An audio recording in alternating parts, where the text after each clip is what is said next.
Aujourd'hui, non seulement on ne veut pas faire marche arrière sur Apizee, mais on regarde plutôt quels sont les use cases supplémentaires qu'on peut investiguer au travers d'Apizee.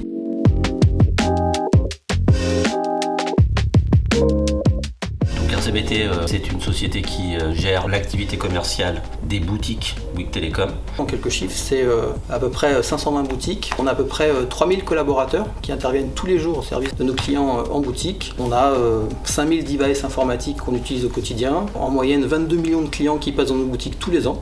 Avant Apizee, d'un point de vue informatique, qu'est-ce qu'on faisait ? On faisait un diagnostic et on demandait à un partenaire prestataire de se déplacer en boutique. On avait ce qu'on appelle des diagnostics erronés. C'est-à-dire que vous faites un diagnostic par téléphone et à la fin, vous vous rendez compte que vous avez fait intervenir un tiers et ce tiers n'avait pas besoin de se déplacer. Donc là, vous avez perdu quoi ? Vous avez perdu 24 à 48 heures de service. Donc c'est-à-dire que pendant ces 24-48 heures, l'élément en question n'est plus opérationnel. Et puis après, vous avez un coût de déplacement, un coût d'intervention. Et je mets de côté en plus l'impact que ça peut avoir d'un point de vue RSE. Donc dites-vous qu'en moyenne, on a 10 000 appels mois. On va avoir à peu près 5% de diagnostics erronés. Et aujourd'hui, en mettant en place depuis 1 an et demi Apizee, on a divisé de presque 50% les diag erronés. Alors Apizee, on l'utilise à peu près depuis 2 ans maintenant. On a cherché une solution qui nous permettait de voir ce qui se passait en boutique.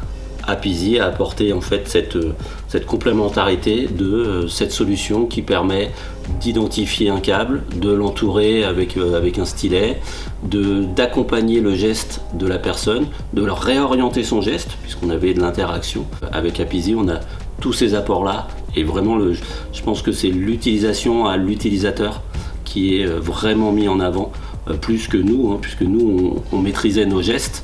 C'est l'utilisateur qu'on doit rassurer sur lui faire des gestes qu'il n'a pas l'habitude de faire. Si demain il était évoqué la possibilité d'arrêter Apizee, ça serait vraiment perçu comme une grande frustration. L'outil a conquis l'ensemble des utilisateurs et il est totalement approprié par l'ensemble des utilisateurs.